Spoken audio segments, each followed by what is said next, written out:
When local folk realise you now own a recovery truck, suddenly you become far more worthwhile to be spoken to. Back in 1995, when I first purchased the Ford A-Series Beavertail lorry, within a few weeks my yard phone would be ringing endlessly. I was buttonholed in the street, or out for an evening at the pub, or by people with very tenuous links to me, who now spoke to me as if I was some long-lost brother. My old mate Chester's ex-boss had a VW Beetle to be dropped off at an auction sale. Chester himself needed an ancient petrol pressure washer transported to his home. My Uncle Roy had some packs of bricks to be moved onto a job site, and a neighbour's brother had a camper van to be transported back to his farm. The list went on. The uncle of a lad who used to play pool in our garage had two large green caravans on his property. He would strip the aluminium out himself, surprise, surprise. But could I come and cut up the chassis, then dispose of them? In exchange, I could keep the metal and anything else in his fields and property that was scrap. These jobs were always full of hidden pitfalls. Hamcort was a large property on the very edge of the town I grew up in, situated up on a ridge, looking out across rolling fields to the River Severn and beyond. A long, bumpy, gravel track accessed the several houses my friend's family inhabited, the largest of which had a vast walled courtyard with narrow gated access at a right angle to the drive. Inside was stabling and further gates to the paddocks beyond. Mike, my friend's uncle, was just on his way out when I arrived. A 2-minute walk and point was embarked upon to give me an idea of what was to go. I also had to endure a short sermon about not making a mess or upsetting the horses and letting them out. Relieved to be left to my own devices, I set about dragging on board a rotted out grass topper from the edge of the driveway. Once loaded, I threw the lorry's metal ramps back on board and shunted into the courtyard. Various equine articles stuck their heads out to observe me. The first caravan chassis was easy enough to reverse up to, the Ramsey winch dragging it on board, and clear of the topper to sit astraddle it. Bit of an overhang, so I chopped that off with an old hacksaw I had in the cab. Another half hour was spent sweating whilst throwing the various contents of the family's scrap pile on board and around the two large items already loaded. During all of this, a female groom had been leading various horses out of their stables into the paddock beyond, and then mucking out the vacant accommodation.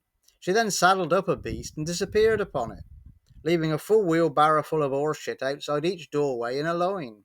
I wandered out through the courtyard's far gates into the paddock where the horses were.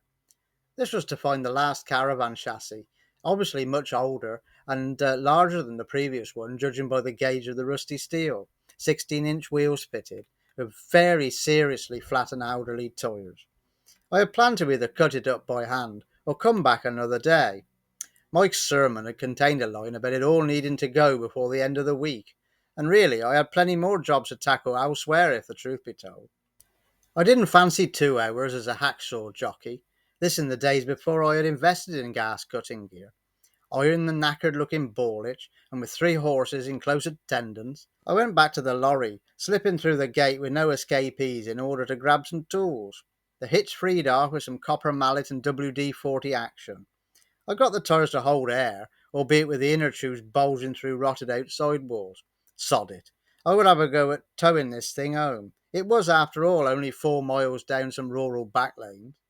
Reversing the A-Series up to the narrow, 8-foot-high wooden courtyard gates, I jumped down from the cab, opening them whilst flapping my arms about like an hysterical owl in order to scare the horses away, just long enough to pass through. Once inside the paddock, I persuaded the hitch over my lorry's bore. Ugh! The old trailer had a different size coupling, all floppy and loose. It was just too big. I grabbed some scrap wire off the back of the truck and lashed the hitch to the ball. Moving forward, the wheels were not even attempting to rotate. Sledgehammer wielding got one rolling, but the other was stuck fast. All of this was going on while spending our 3 horses trying to bunt me around, nibble my shirt, shouting and leaping up and down at them away across the paddock. This was just long enough for me to get back up in the Ford and halfway through the gates before they returned. Everything was tight. The wide old caravan chassis rubbed the paint and took big chunks out of the wood of the open gate as I passed through. There was still no sign of the groom. Consequently, I hastily drove into the courtyard and ran to close the gates, but managed to tip over a wheelbarrow full of shit, this spilling out all over the bloody place. Mike's words echoing in my ears about not making a mess, I grabbed a shovel and scraped it all up as best I could, even though the wheelbarrow was mangled, but only to see then the arse of the caravan chassis, when I did try to pull out, find another barrow and tip that over as well as I turned out onto the sharp turn of the drive. More shoveling. Drenched in sweat, I set off down the long gravelled track. The A-series loaded up meant I couldn't even vaguely see what was going on behind. All the crashing and bashing freed half the stuck wheel, so I pressed on down the rural back lane. There was no room if anything was coming the other way, and luckily nothing did for the first half mile or so. There was then a loud pop, and I could see in the mirror that the trailer was shaking badly all over the road, snaking in and out of various verges and hedges. Lord sod being what it is, the first oncoming traffic that I did come across was, of course, Mike and his wife arriving home.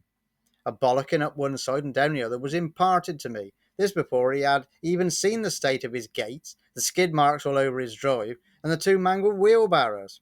Telling him I would go off to the tyre fitters locally and get a better tyre fitted to the rim, had him off on his way. But as soon as he disappeared, I just kept pressing on.